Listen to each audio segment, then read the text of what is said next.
Welcome to the Pro Football Hall of Fame. My name is Jake Wright. I'm the Youth and Education Manager here at the Pro Football Hall of Fame in Canton, Ohio. I want to first welcome everybody back to our next installment of the Before the Snap series, today featuring our special guest, Carly Mygrants from the Tennessee Titans. And we'll get to that in a second. But first, I want to wish hopefully everybody had a great Thanksgiving, a nice little break away from school, their job, whatever it might be, and time to spend with your family, whether that was in person, over Zoom, over FaceTime, whatever it might be. We hope you had a great Thanksgiving with your family and friends. For those of you tuning in for the first time today for this program, thank you very much for tuning in. You're going to learn a lot today about different careers in and around the NFL and just all the work that it takes to make that final product on Sunday the best that it can be. If you tuned in before with us, thank you again. You guys are in for another excellent program.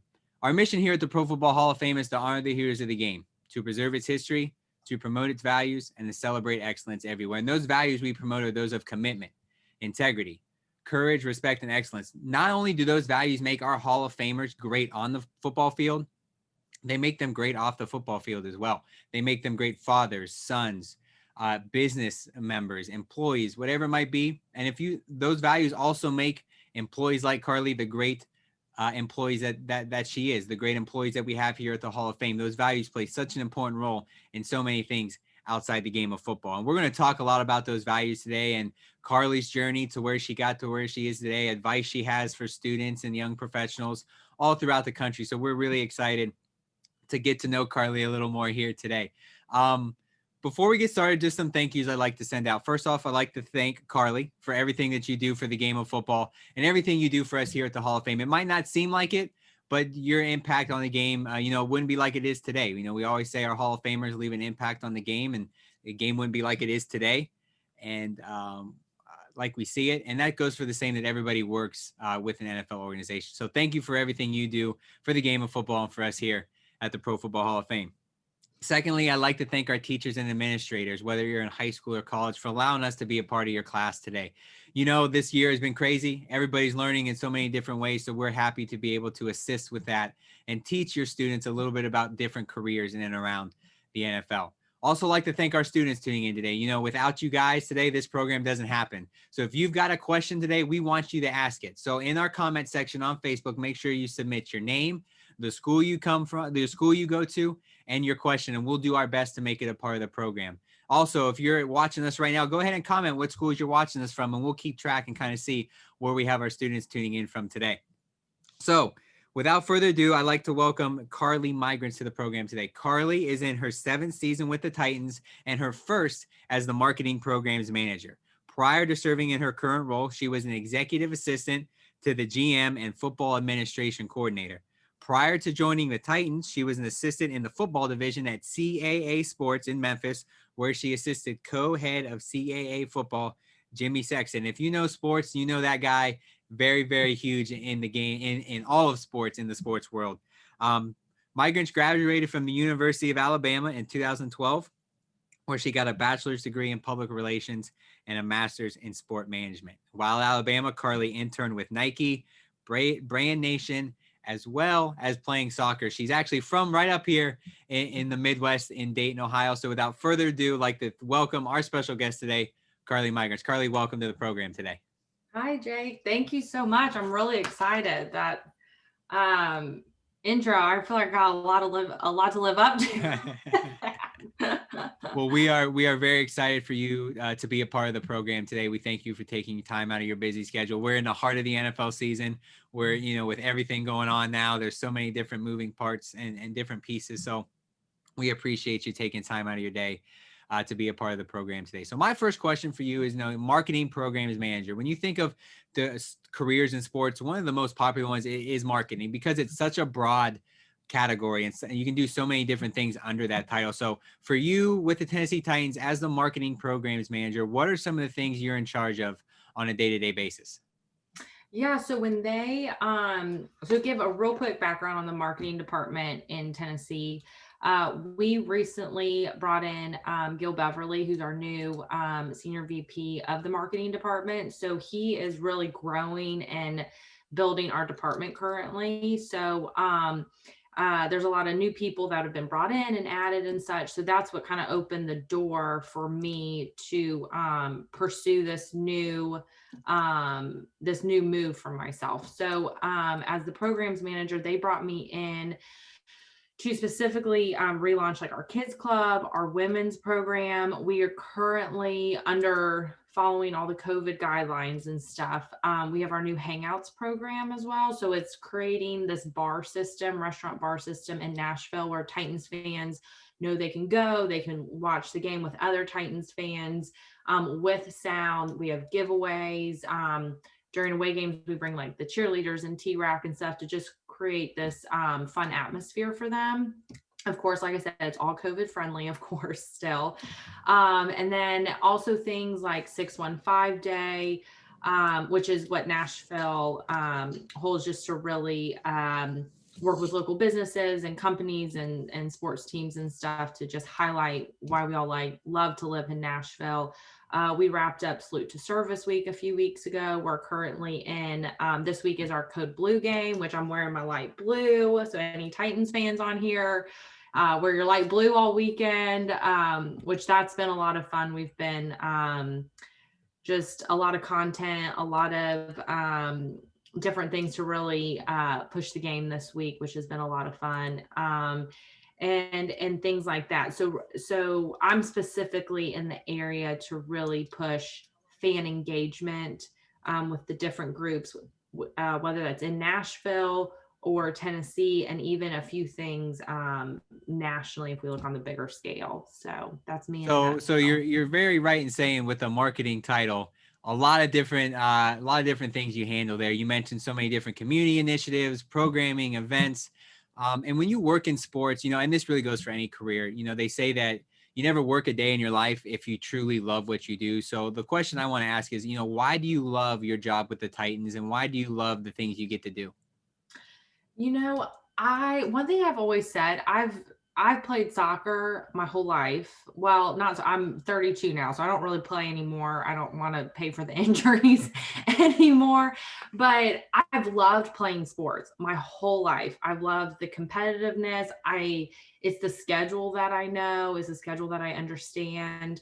And really me playing is what led me to want to work in sports. There's just the time management, the commitment, the I guess the lifestyle to some degree. Just it's so unique and so different, and it's I've loved it. I consider myself very lucky to have been able to get my foot in the door. And you say it's my 7th season at the Titans, which sometimes I don't feel like I'm old enough to say it's already my 7th season at the Titans, because there's some days it feels like I just got here. So, but the Titans are such a great organization. We're one of the few teams that has a female owner, and Amy is so involved and has done such an amazing job with us to give us the resources and things we need to grow and to constantly be a competitive team, not only on the field, but on the business side of things as well. So,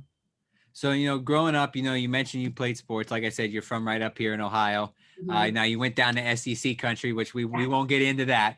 But, growing up and playing sports, everybody who's kind of in that, has a passion for the sport they play and to be involved in sports some way. So growing up, was the goal always to work in sports, or did you kind of have a different path that kind of led you away from that, but then ended up coming back to work, with a sports organization? Yeah, no,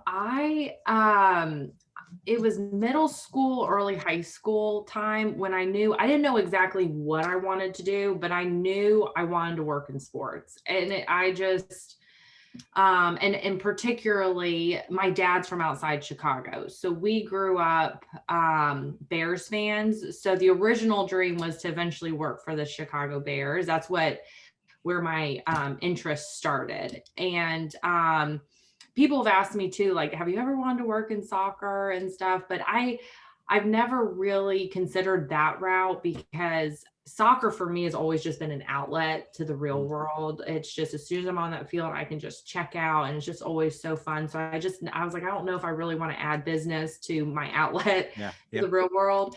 So, but no, I mean, to be honest, I never even really considered anything else. I haven't always known exactly what I wanted to do or the route I wanted to take. I just have always known I will be working in sports in some capacity. So, yeah, so that's always been like that. Now you kind of hear that same story for a lot of kids, in high school. A lot of people, when they're younger are in that situation where they kind of have an idea on what they want to do. So like for me, example, I played high school football, high school baseball. Now I retired after high school. It just means I really wasn't good enough to play in college. But I knew that even though I couldn't play sports in college, I still wanted to be involved. Mhm. So if you kind of put yourself back into those high school shoes, or for students who are watching today in high school, what would one piece of advice that you would give to them to kind of say, hey, here's what you need to do to go find that thing you're interested in, or find that niche, or find that career that you want to be involved in, after college? Yeah. Don't feel like you have to have it figured out right now. People still ask me, like, what's your dream job? And to be perfectly honest, that question kind of drives me crazy because if you haven't learned yet, you'll learn at some point. And sports, there's no better probably work example than sports is you can have a plan and life throws you a curveball, and then all of a sudden you're like rerouting 1,000 different things. So definitely don't, because like I said, I since middle school, early high school, I knew I wanted to work in sports. I just had no idea what that was going to look like. And if you even look at my degree's in PR, but I've worked in the personnel department and now in the marketing department. So, don't feel like you have to lock yourself in to one avenue or know right now what you want to do. So, when you get to college, the best thing to do is to see if there's something you can do as a student worker or a volunteer in the athletic department, especially in college, because in college, you have your hand in so many um, different areas, whether it's different sports teams or the different departments within the athletic department. So don't feel like you have to have that figured out. And, keep keep it open but not too broad to where you feel like you don't have any direction.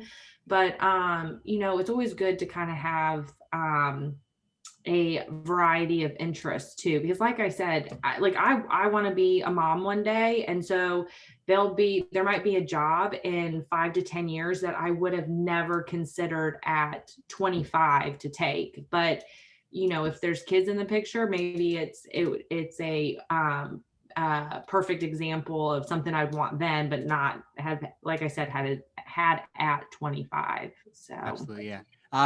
Keep commenting, everybody there on Facebook. I see some questions coming in. We got University of Texas, Michigan State, a lot of people from the University of Delaware. I've seen one Roll Tide comment in there there we so go. far. Roll University of South Carolina. So make sure if you're watching, submit those questions. Tell us where you're watching from. And like I said, we'll do our best to get into that. But you mentioned, your life at Alabama, and being a student athlete. I have major respect for anybody who's in that scenario, because you have to learn time management so well to be a full-time athlete and a full-time student. Obviously the student side and the school side comes first before the athlete, but there's so much that goes into that. So how did your experience being a student athlete at Alabama and going there to college prepare you for your life with the Tennessee Titans now? I mean, without a doubt, the time management part with the amount of schoolwork, and I'll brag on the PR program for a minute, because actually, as an alumni, just got a letter. They were just ranked again, the #1 program in the country. And they've been ranked while I was there too. So, like, the amount of work that they have you do to be a part of that program, and then to balance it with the soccer schedule. But it's not like you can just get it done. You have to get it done, and you have to have good grades. Otherwise, our soccer team kind of had tiers based on your GPA dictated the amount of study hall hours we had to get. So that was just another thing that you had to add in and work to your schedule and stuff. So it's not only teaching you time management and how to balance and how to get everything done, but you also had to get it done right and to make sure it was done well and you got the good grades to ensure that you could stay on the field. So I think that's to me, the biggest takeaway of the time management is, sometimes it's got to get done, but you got to take a deep breath and make sure it's done right. Because if it's not done right at the end of the day, you might be creating more work for yourself because you got to redo it or fix it, or it might come back and bite you in the butt somewhere down the road. So I would say that was probably my biggest takeaway with the time management of all of it is you still have to get good grades and make sure it's done right at the end of the day. Absolutely. When you're in college, especially in a sports degree, something that is stressed so much, at least it was to me, is the idea of networking and building relationships and creating your own personal network to kind of set you up, for life after college. And, being a student athlete definitely helps with that. So, for kids who are in college, and I said we got a lot watching from truly all over the country today. What would some advice you would have to those students who are in college right now, looking to build their network? What are some things they can do to kind of jumpstart their career while they're still in college? For sure. So definitely, if you haven't yet, like for me, for example, I couldn't find a job while I was in college. I couldn't have done work plus school plus soccer. But if you have some time to get a job in the athletic department, or depending on if you're in a city or depending on your location, even if it's not at the university, something that kind of you can do to start getting your foot in the door definitely helps, as well as internships. I did this summer going into my 5th year, I did my internship with Nike. I was in their entertainment marketing department out in LA. It was one of probably the best things I've ever done. So just any little thing helps to network with people, to get your foot in the door, to start building that resume. Another thing is with the networking that I've learned, and I'm still trying to figure it out. There's a very thin line between being persistent and being a pest. So, if someone tells you hey, thanks for sending me your resume, follow up in a couple weeks. If you haven't heard from me, wait the couple weeks to reach out. Don't, wait a week and send something. Follow their instructions, wait the couple weeks, and I know it's hard because I've been in that position where I'm I don't have 2 weeks to wait. I want to know now. But you have to also remember that they have their job that they're crazy with and they're running around with as well.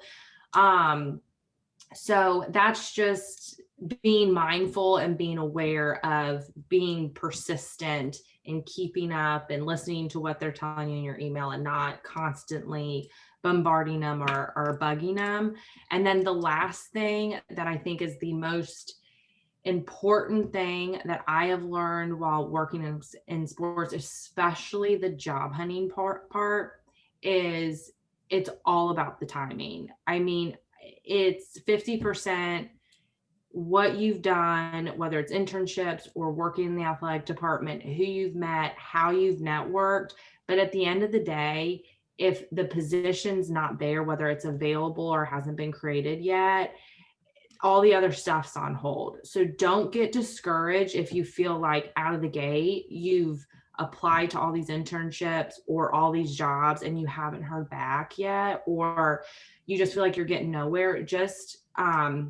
And if we have time, I can give my story about my interview process with Jimmy.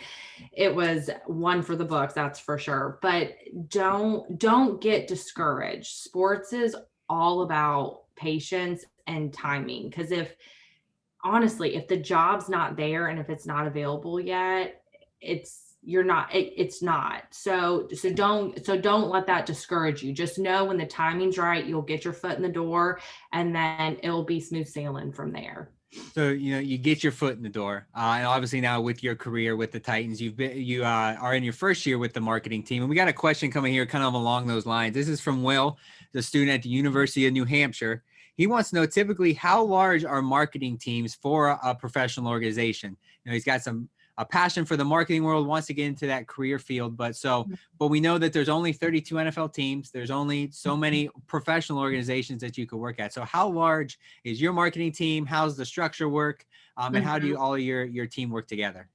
Yeah, so it definitely varies from team to team. We're more of a mid-market team, so we are a little bit smaller, I think, because we're still growing. So I think we've got about 12 on our team. So me and my coworker Toke Sequoia, we are specifically like events and activations with these programs. We have people who are a lot of like obviously our social media, people who are analytics side, with anything from like email blasts to getting like the impressions to the media sales. So we're at about 12, and then I'm not, I know it varies, and I know we're also one of the smaller ones and we're still growing. Because I'm sure if you look at someone like the Cowboys, I'm willing to bet they've got 20 plus people just in their marketing department in all different avenues and stuff. So it really varies on the team and the market that they're in. So yeah, so we're a little bit smaller compared to others, but it varies team to team. Sounds great. And then we talked at the beginning about, what we do here at the Hall of Fame, and we talked a lot about promoting its values. But first and foremost here in Canton, we are a museum where we celebrate the history and the timeline of what America's most popular sport right now, professional football. So with that in mind, I want to send it out to my coworker, Nathan Martin, who's a youth and education coordinator here, who's in probably the most famous part of our building, our Hall of Fame gallery, in front of one of those bronze busts that has a little bit to do with the Titans organization. So Nathan, whenever you're ready, take it away. Yeah, Jake, thanks for sending it out here to me. And like he said, my name is Nathan Martin, and I work here at the Hall of Fame. And right now I'm standing in our Hall of Fame gallery, and I'm surrounded by these bronze busts. But to put it in perspective of how special it is to have one of these bronze busts, in the history of football, there have been over 300 million people to play the game at all levels, Pop Warner up to high school. Only 5 million were good enough to play the game in college. Only about 30,000 have played, coached, or administered the game professionally. And here in Canton, we only have 326 bronze busts, 346 Hall of Famers at this point. And none other than Bruce Matthews, Houston Oilers and Tennessee Titan legend. He's one of those Hall of Famers, class of 2007. And since we're talking to you today, and you're talking a little bit about your career with marketing, it has me wondering, standing next to this bronze bust, how with the Tennessee Titans do you guys utilize, legends of the game like a Bruce Matthews or whoever it may be to help promote your programs? Or maybe it's the current players. How do you use those guys, both legends and current players, to promote the programs that you guys are doing there in Tennessee? Yeah.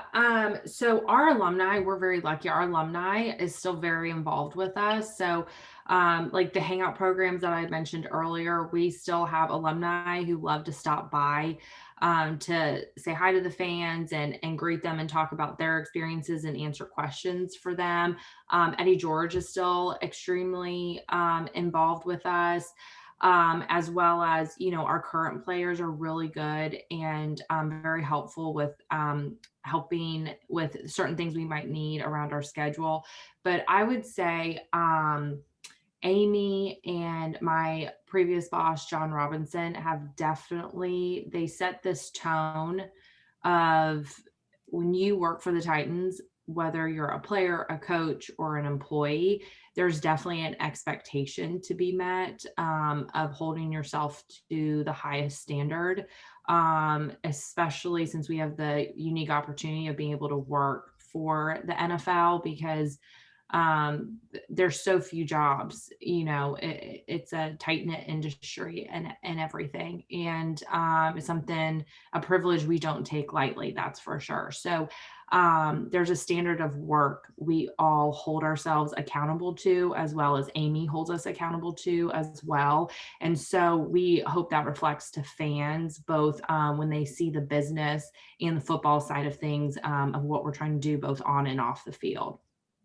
Yeah, so I got to ask, so you mentioned being around the players, the coaches, and the legends.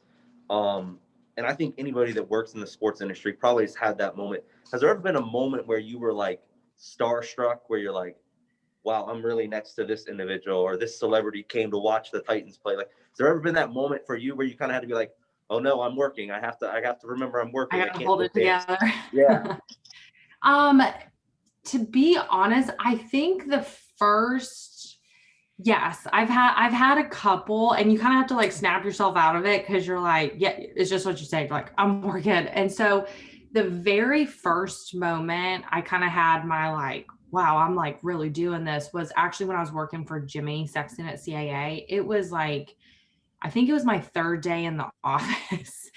And I had just gotten in, he wasn't in yet, and his phone rings, and I was like, Jimmy Sexton's office, this is Carly. And it was Carly, Coach Parcells here. And I was like, oh, hi, Coach. Like, how are you? You know, it's just like these names that you've seen and heard for the longest time. And then they're talking to me. They've never talked, Coach Parcells has never talked to me before, but he's, hey, how are you? Where's Jimmy? Where's Amy? You know, what's everyone doing? So that was one, definitely my first one. And then also my first draft was definitely just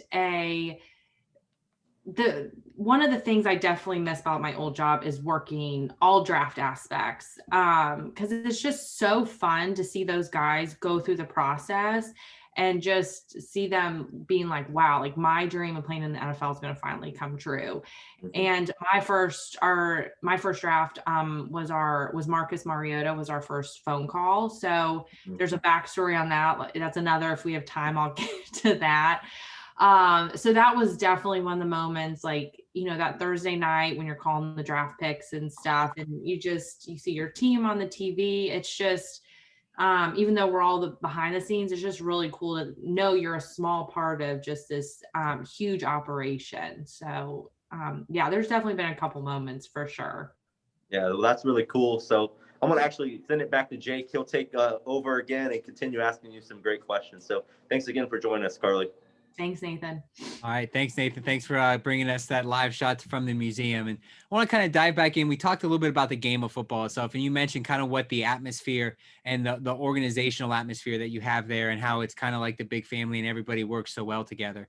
You know, here at the Pro Football Hall of Fame, we're unapologetically football, as I assume you guys there are at the Titans as well. We know these values we spoke about can be learned in truly anything, but we really think that the game of football can teach those values that we talked about. So from your perspective, you know, working in a game, how have you seen those values be taught? And what are some other things that you think the game of football can teach those who watch it, play it, coach it, are fans, whatever it might be? Yeah, one of probably the biggest things is when you work for an NFL team, you are working with players and people who come from all walks of life. No two people have the same background. And it's having a mutual respect and understanding that everyone has done something and has just worked their tail off to get where they are at that point. And so I think that is probably the coolest thing is being able to see and work with and understand everyone's backgrounds and be able to collaborate and work together to, you know, come together every Sunday. As well as something that I have to call, again, John out and Amy out on is, as important as our jobs are and as football is, they are also very upfront about family first. So we all work a lot. And there's some people who, you know, they've got families and they're not always able to go to every kid's game or concert or school event. But you know, our bosses are very understanding and are very good at that work-life balance. And I'm a firm believer, and you gotta, and I'm still working at it. It's a lot, excuse me, easier said than done, but it's important. I think in order to be a good employee, you also have to have a balanced personal life in order to be able to check out and regroup and also get fresh perspective on stuff. So that's also something that they hold very important, that, you know, everyone works really hard. They put in a ton of hours, but you got to make sure you take care of yourself and your family as well, because if things are not going good at home, it's going to come into the office as well. So yeah, you gotta be able to balance and hold both very, very close to you. And I think that's important. And that's not just the sports world. That's for truly any organization and any job that you can get. Got another question here from Facebook. This is from John. We're going to go out to the West Coast, the University of Oregon up there in Eugene. And he wants to know a little bit about your previous position there as the executive assistant to the GM, what you did to support GM Mr. John Robinson with his day-to-day responsibilities, as well as long-term projects. And he specifically wants to know if you had anything to do with bringing Ryan Tannehill to the organization to be quarterback. Oh gosh. So actually quick snapshot at that previous role. So when I came in, Rustin Webster was actually the first GM I worked for. I was with him for 2 seasons, and he was let go, and that's when we brought in John. And so over the 6 years, a lot has changed when I was in that role. So my gosh, it's kind of that jack of all trades, master of none type thing. Yeah. I mean, it was everything from, I bring in, if we start with rookie mini camp, I would bring in all 50 rookies, get their travel set up. I would also have to get their paperwork all set up. And mind you, this is their first job. So I'm the one explaining to you their I-9, their W-4, like how you fill out your taxes, how payroll works, stuff like that. I worked closely with Chick Egiassi. He's our director of player engagement, who gets them set up in the hotel and tries to help them with their transition from college into the NFL world. So, work closely with all of that. We would bring the rookies back in, obviously, for training camp, a lot of travel with all of that, getting them set up, and whatnot. And during season is very, for us, structured, and it's kind of just roster management. So it's constantly evaluating who's on the street, where our injuries are, where do we need to kind of keep our practice squad or maybe the bottom half of the roster situated with people, so certain players. So I worked a lot with bringing guys in for our workouts, and a responsibility I had acquired, gosh, I think my last 4 years there was I worked very closely with Vin Marino. He's our salary cap guy. So I helped him I didn't do any of the negotiating, but he would give me the numbers and I would put together all the player contracts. And I've actually been kind of curious. I've wanted to go back and figure out that number of how many player contracts I've helped assemble, because it's one of those things, my mind naturally doesn't work in contract or numbers fashion. So it was definitely a challenge. It was a challenge in the beginning, but I'm very thankful that they trusted me with it. And I'm also very appreciative that I had that rare opportunity to look into the P5 and the bonuses and the incentives and how all that stuff works, because I feel like that's another rare insight into our industry. And so so then getting into off season, my gosh, help John that's when our busiest season is off season, because that's the most turnover we have on the roster.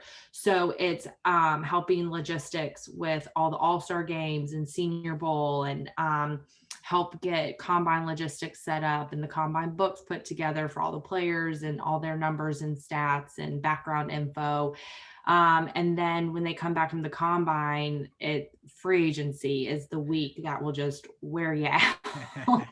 It's a lot of like, hurry up and wait, because I'm waiting around for John and Vin to negotiate and let me know what numbers are so I can start putting the contracts together. And then once they get those deals done, I would then fly the players in. And it's a little bit of a, I don't want to say a courting system, because they're coming in to sign the contract. They're ours, but there is, because there's media rounds and coaches and sometimes community things we want them to stop by on. So I'm kind of the central hub to keep all that stuff organized. And then my favorite thing, like I mentioned earlier, then we got into draft stuff. So organizing all the 30 visits and all of our draft prep for those 3 days and stuff. So John is very, he is very self-sufficient. I have to go to him and be like, let me take something off your plate here.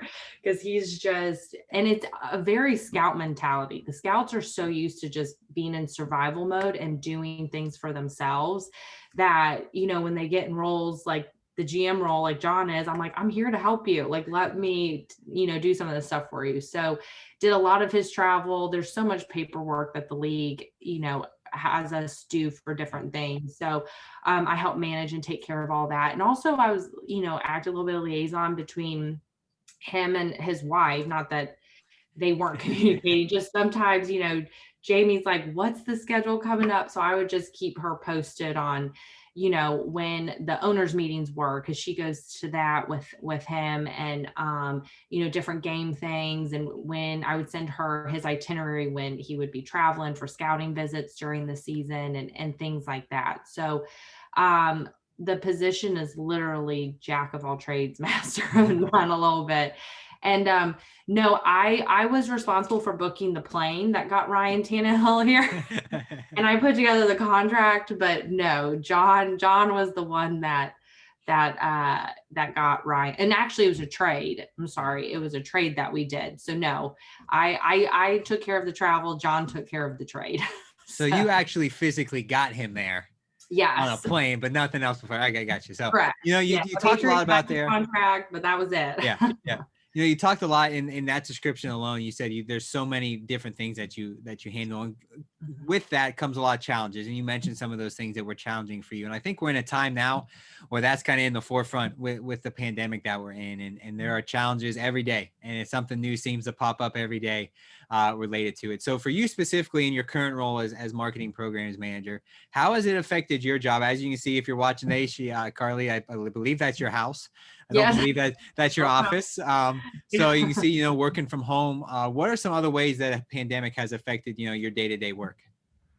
I would think the hardest thing has been, one, besides just learning the new job while being at home, by myself and stuff, we're all in so many meetings throughout the day because, there's things you took for granted, like popping into my boss's office and being like, hey, Jen, can I get a quick yes or no on this email I sent you? Because I got to answer.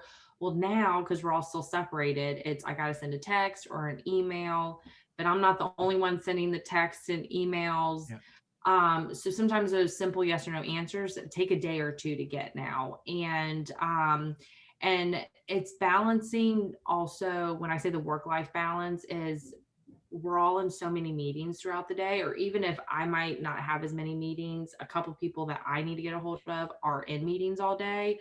Well, people are sending emails 10 o'clock at night because by the time you're able to get to your work, because you just had 7 meetings all work day, you're now catching up on emails and on work. So I would say that's probably the thing I've enjoyed working from home.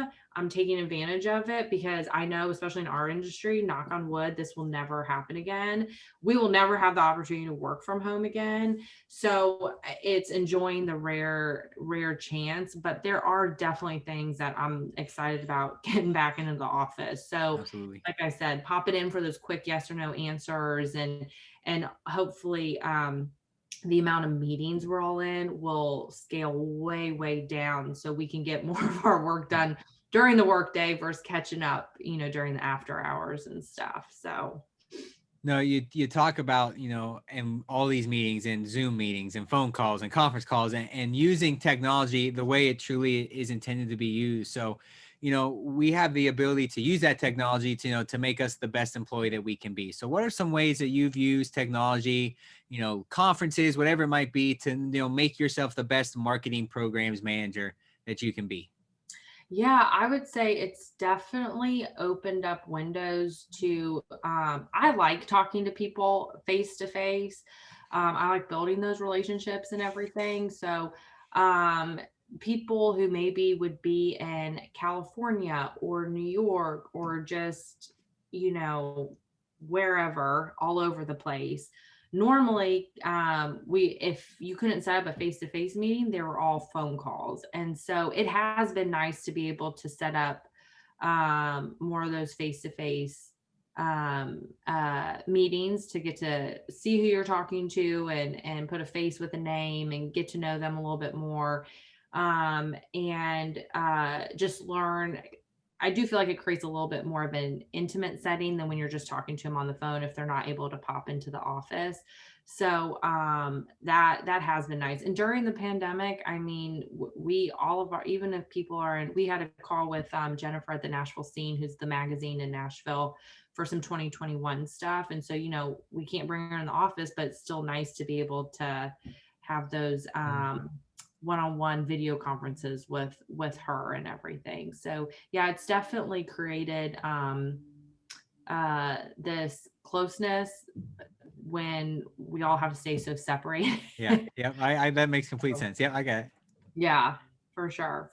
So You know, with all this new technology and having to come up with all these new ways, you know, to work and get your job done when, like you said, when you're so far apart, you know, I think creativity has been something that's kind of come to the forefront as, you know, one of those important things that you need to have. And we got a question kind of along that same line. This is from Jesus. He's a senior at Temple University. He says, moving forward, what are some skills that you would say employers in the sport industry are going to be looking for when it comes to interns or potential employees? oh wow, I think that's a really good question. I think definitely after, I mean, going through a pandemic, finding out ways people have handled themselves during all of this, like, were you still able to intern or volunteer or work in some way? And, you know, obviously, I joke, I'm like, this must be how my parents feel all the time with my technology because, and I think that's definitely something, you know, I don't know if people will necessarily travel for business like they did before. So I think definitely finding out the creative ways people utilize technology, utilize social media for different things. Cause that's something, while my coworker and I are definitely still trying to find creative ways and ways to safely create events to still, you know, engage the fans, we're focusing so much more on content and virtual opportunities, as well as, you know, really upping our social media game and everything. So I think that is going to be, that's always, you know, we're obviously more and more tech savvy every year in a normal world, but I think definitely after this year, it's where was your creativity when all you could do was work through your computer screen, you know? I definitely think that's going to be a bigger emphasis with employers when they're looking for new employees or interns moving forward after this crazy 2020 we've had. And I think that's true because, you know, like you said, you know, you kind of switched from, you know, from events to more of a content, and it's not just your organization. There's 31 other NFL teams who are doing exactly the same thing. So it's getting creative and making basically the same product in a different way to make your organization stand out. So I think that is going to be something that's very huge moving forward. Yeah. Kind of getting into some of the, you know, different experiences you had. You mentioned, you know, the NFL draft being one of your favorite times in your previous role. You know, 2019, the eyes of the entire football world were on Nashville when they hosted the NFL draft. To be a little, I was down there for part of it. I do love the area. I will say that. But to be down there and see it outside and see all the people was something truly tremendous. So, you know, for you, what did your job kind of look like with that? You know, where you, I believe you would have been in your current role, your other role with the GM. So was it the same type of stuff, or did you have to take on other things because it was in your home city? So no, for me, it was like any other draft, whether it would have been in Nashville or not. So events like that, like the draft, the Super Bowl, Pro Bowl, Combine, you know, those are really the league's events. So the league essentially came in and they took over our city. So the business side did, where we implement ourselves is then what we might want to work with the league on certain things or add and do our own. But for me at the time, on the football side, it was like any other draft. So I did my normal responsibilities. I said a prayer that our draft pick would at least be in Nashville that year. And of course, Jeffrey Simmons wasn't. He was in Starkville, Mississippi. So, you know, and we picked 22nd 2 years ago, I think it was.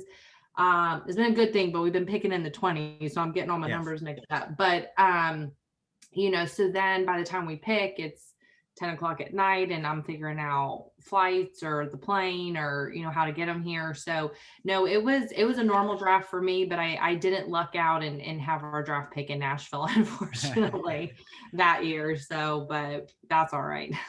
You're giving some good piece of advice, to any level of whether they're a high school student, college student, young professional, seasoned vet, whatever it might be. But if you could kind of sum everything up, what would be a secret to success that you believe is very important in the sports industry? Oh gosh, I think this is one of the things John would preach to us, just do your job.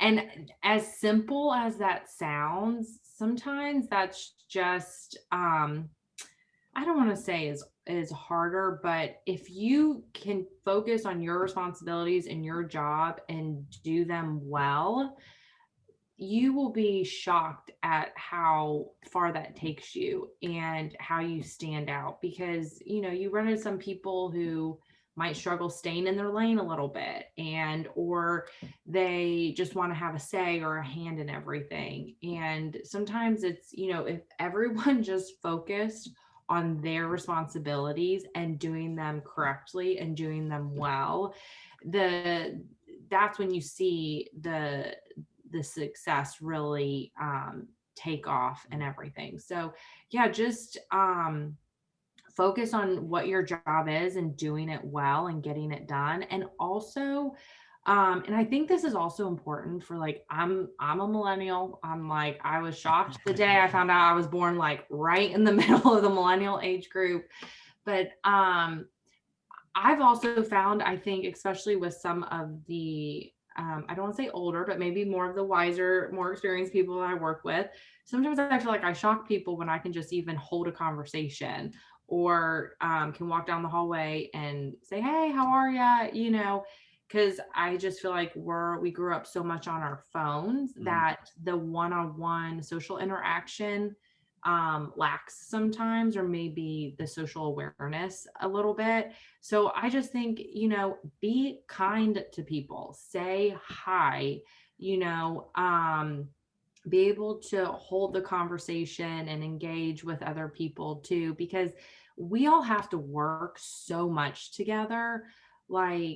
It makes it so much easier and better when you work with people that you not only work well with, but you get along with, and you're easy to work with and stuff like that. So I think it's not just, don't be so focused on the work and always climbing the ladder and what to do to get ahead. That stuff's important, don't get me wrong, but also just making sure you're a nice, easy human being to get along with is also just as important. Because for example, my fiance just got a job with Amazon, and I was so impressed by their hiring process. With a company that big, you would think oh my gosh, how do they handle all this? But they have their system down.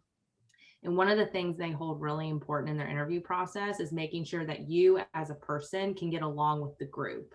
So that's to them, I felt more important than actually what's your skill set. As long as you're willing to figure it out and put in the work and you're a hard worker, you can make any job work. But it's do you get along with the group? Because if you don't get along with the group, it makes it hard on a lot of different people. So I think, that kind of goes back to what we talked about before is, those things you got to be good at. And, when we do interviews, the biggest thing for us is, let's just have a conversation. We want it to seem like a conversation, not, you rehearse. Now, we definitely want you to do your research and practice the questions, but we want to just have a conversation. And those are the interviews that tend to go way better than the other ones, to where you feel like it's just, a robotic answer to the questions, and the kind of the stereotypical answers to those interview questions that you hear. You want to feel like you're listening to something you can't Google. You're overhearing someone's personal conversation. No, I totally get it. I get it. So we talked a little bit today about networking and the importance of it. And you mentioned there the importance, to just be able to have a conversation and build relationships with not only those you work with, but people outside of that career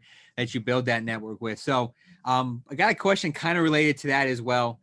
This is from Zach at the University of South Carolina, so down there in SEC country. There we go. What would your piece of advice be for somebody trying to break into that field? So, for example, if somebody wanted to network with you or network with somebody in the professional sports world, what are some things they can do? Is it just, shooting an email, connecting on LinkedIn? What are some of the different things that they can do to kind of help them break into that world?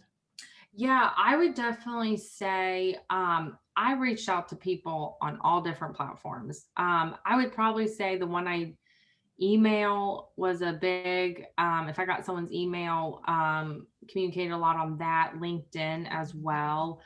But I think it's important that whomever you reach out to, whether it's someone you know, someone you don't know, someone that, a friend or a previous employer is setting you up with to talk, that you kind of you one do your background information on them to find something to connect with them on. So such a random story, but an example, in college when I was networking and stuff, there was a position at Madison Square Garden that I wanted to apply for, and one of the employees I wanted to reach out to who's in this department, I saw went to Florida. So I originally pulled, my SEC connection, and turns out, small world, he was from Ohio originally and was really good friends with one of my former teammates' dads. So it's like 6 degrees of separation. Yeah. You never know who you're going to run into, who knows who, especially in the sports world's kind of like doing high school all over again. It's like, it's crazy who knows who and whatnot. But I think it's really important to find, when you reach out, whether it's via LinkedIn or you have someone's email, that you find, whether you know them or not, do your background info research on them to find something that you can connect with on them as well. Because then they also appreciate that you cared enough to do the research on them. Yep. To find out what they were about and their story and what they've gone through. Because like, we've all gone through a lot to get to this point. So the fact that you see someone who's taken that extra step to find out something about you does mean a lot to them. And it helps with that like personal touch, especially if it's kind of like a cold calling email. Don't be afraid to send those. I've sent my fair share. I have people who send them to me. We've all done it. And that's the other thing. We all still network. We've all been through the awkward networking phase. There's definitely like an awkwardness to it at times. So that's just something I found, is if you can find that personal connection with them as well, it definitely helps kind of bridge that gap for sure. Absolutely. And then we got time for one last question here before we wrap everything up. And like I said, a lot of great advice today for so many different age groups or brackets or young professionals, employees, whatever it might be. But if you can sum everything up that we've talked about today into that one kind of piece of advice you want everybody to take away from the program today, what would that one piece of advice you want everybody to leave with be? Yeah, for sure. So the one I lucked out, and I think this piece of advice came to me at a really good time.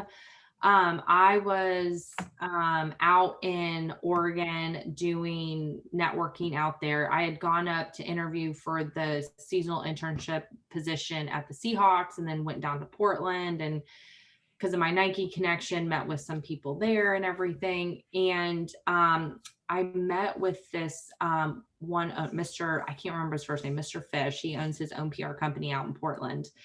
And he probably still to this day gave me some of the best advice, especially when you're job hunting.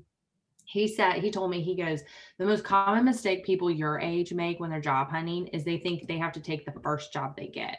He's like, I'm not telling you have room to be picky, but you have a lot more room to be selective than you think. Because if you think about it, your first job leads to your second job, leads to your third job. And if you're starting off your career on with, whether it's someone you interviewed with or you applied for it and you're just like, I don't know if like I really want to do this, like listen to your gut, because if you're going into something that you don't feel good about, it's going to affect your work, it's going to affect your personality, it's going to affect your mood.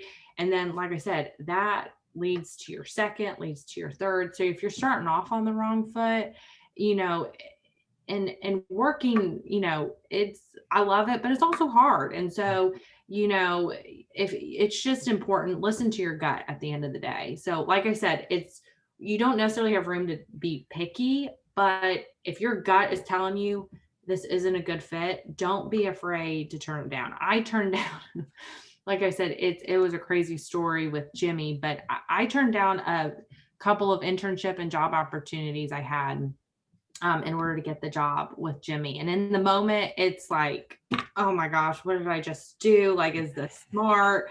Like, am I ever going to get a job? But I like looking in hindsight's 2020, but looking back, I don't think I would be where I am if I hadn't turned down those jobs in the beginning. So listen to your gut. Know, like, you know, you're not going to get your dream job coming out of the gate either. So be aware of that. You're not going to like everyone you work with. You're not going to like 100% of your responsibilities. But if you at least take something where you feel like, okay, I can do this, I'm excited about it, I feel like this is a good start, then go for it. But if your gut is telling you otherwise, listen to your gut. You have room to be selective with your first job. That's the great thing about sports. So with that, we're going to wrap up this our latest installment, not our last one, our latest installment of our Before the Snap series here at the Pro Football Hall of Fame with our special guest today, Carly Mygrants from the Tennessee Titans. So Carly, again, thank you so much for being a part of the program today.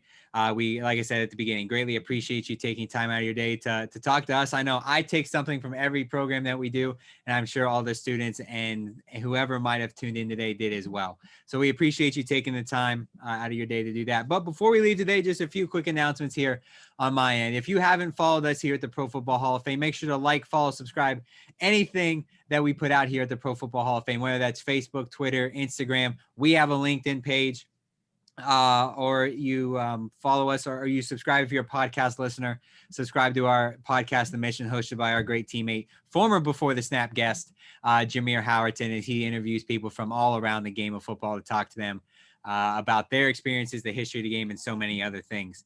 So make sure you stay tuned to all those platforms as we wind down this crazy year that has been 2020. Next week, December 11th, right here, Friday, we'll be back here live again at noon with Pro Football Hall of Fame selector and former media member in the Dallas area, Mr. Rick Gosselin, who's going to talk about his career, all the different things he experienced in his lengthy sports journalism career, as well as his time as a Hall of Fame selector. So make sure you guys catch us right back here next week for that program. Like I said at the beginning, you know, the game of football wouldn't be like it is today without all of the players, coaches, administrators who made the game what it is. And the same goes for you, Carly. So we thank you for everything you've done for the game of football. As I said, it's not just a product that you turn on your TV and see on Sunday, Monday, Tuesday, Wednesday, Saturday, whenever NFL plays their games this year. But there's so much more work that goes into that. So we appreciate you, all the work that you do for the Titans there, all the work that echoes here at the Hall of Fame. And truly thank you for being our guest today. Thank you for having me. This was great. This was awesome. For everybody that watched, thank you so much for tuning in. And like I said, we hope to see you next week right back here on the Hall of Fame's Facebook page for our Before the Snap series. Thank you, everybody. Thank you.